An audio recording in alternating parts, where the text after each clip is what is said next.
A boat heads out to deliver a pilot to an LPG tanker ship, the Linda Kuzan, arriving at Belfast Harbour. He will join the ship's captain to coordinate the safe arrival and docking, with the assistance of a tugboat. Tugmaster Scott takes the tugboat Eileen out into the shipping channel on Belfast Lough to meet the ship.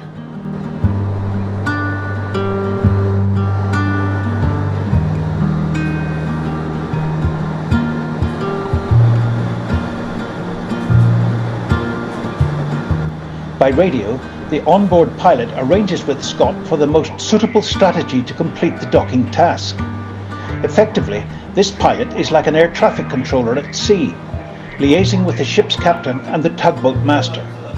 The familiarity of the process ensures an efficient arrival and departure of many ships in this busy port. On the way, Scott's tug passes a number of cruise ships, here for tourism or for maintenance and repairs, both now thriving businesses at Belfast Harbour.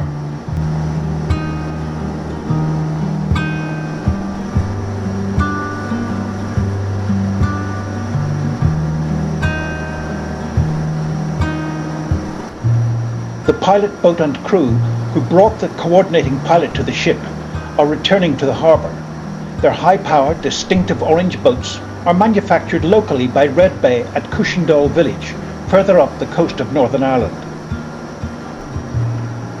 In our wake, the iconic yellow Harland and Wolff shipbuilding cranes. In addition, there are a host of commercial ships in the process of loading and unloading their cargoes.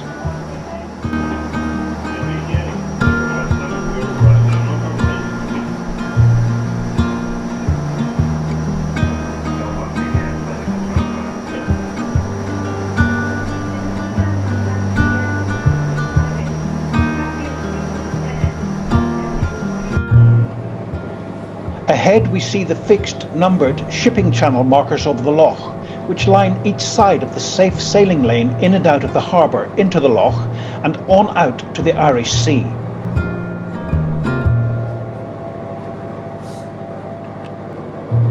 Scott maintains smooth control of the tug, monitoring speed, direction and depth, as well as the performance of the ship we are to meet.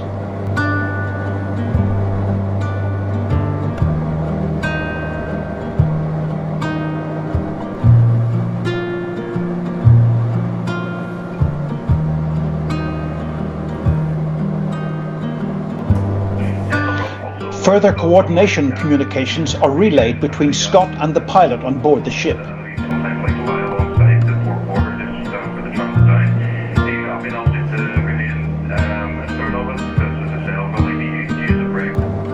Finally, the Linda Kuzan is in good sight, straight ahead.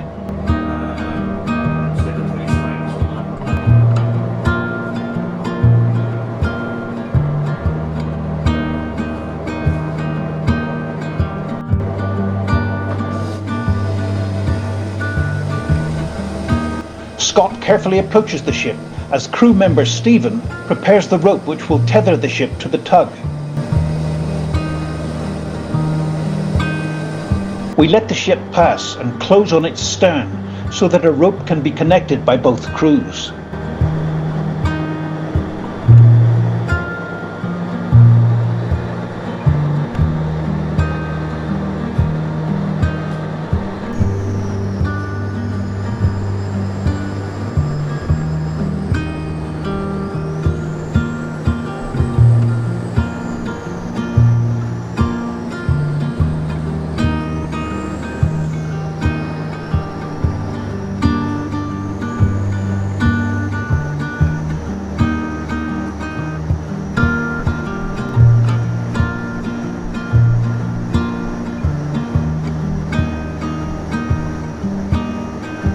The ship's crew have wound in the heaving line and are tying the rope securely to their stern towing bit.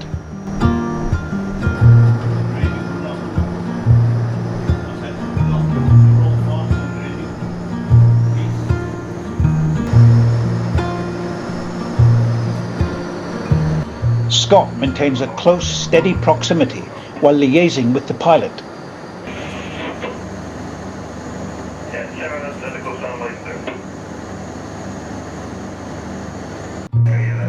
Now it's time to create some manoeuvrable distance and allow the tug to act as a brake, slowing the ship using its powerful engines.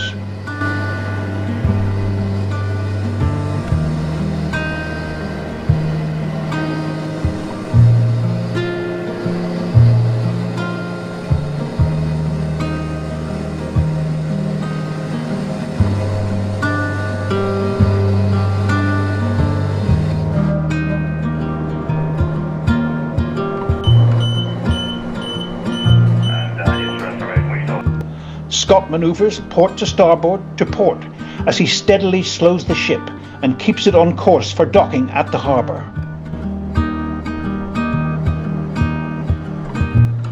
The tug's engines churn up the harbour waters in their wake.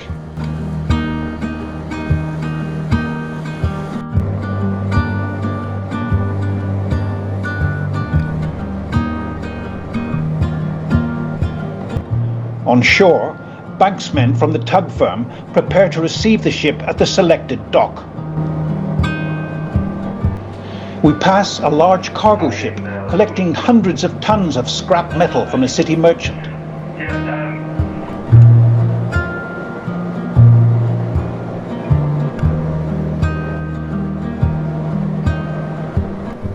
Now Scott uses the tug to pull the ship 180 degrees clockwise so that it faces out to sea and lines up with the dock.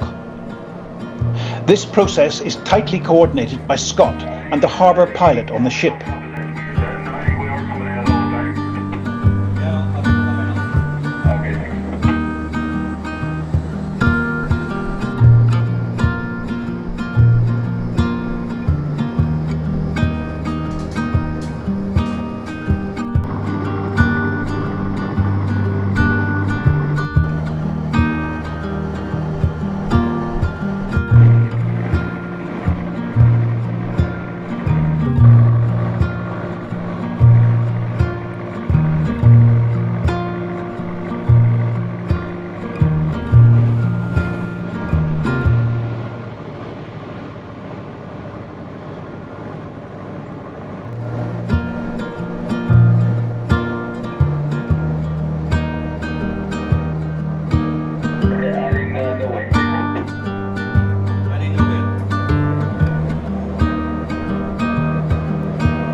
The ship's crew get ready to toss their securing lines to shore.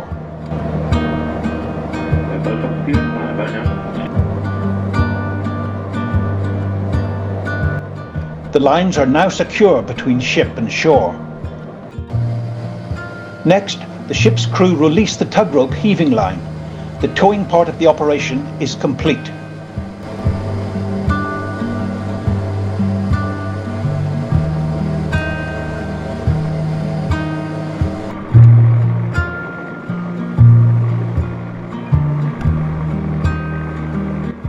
Scott now uses the rear of the tug to physically nudge the ship right up to the edge of the dock. Note the location for this connection, marked on the hull of the ship.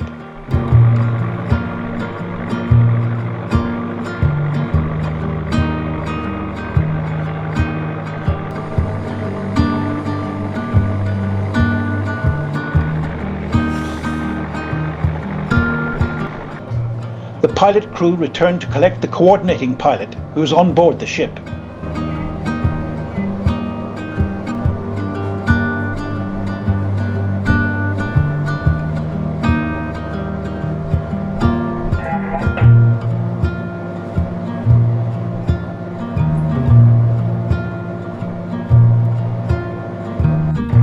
We say goodbye and head back to home port.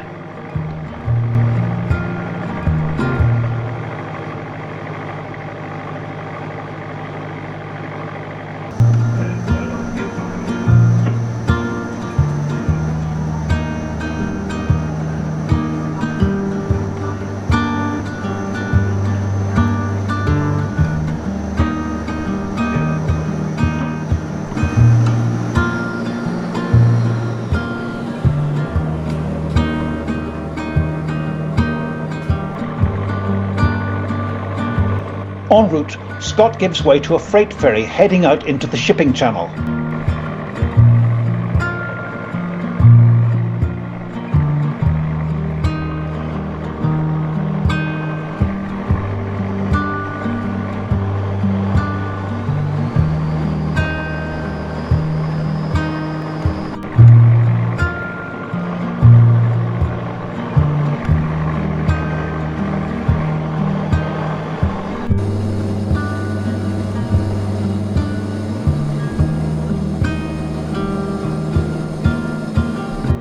Finally, we tie up to another of the firm's tugs and climb over to shore.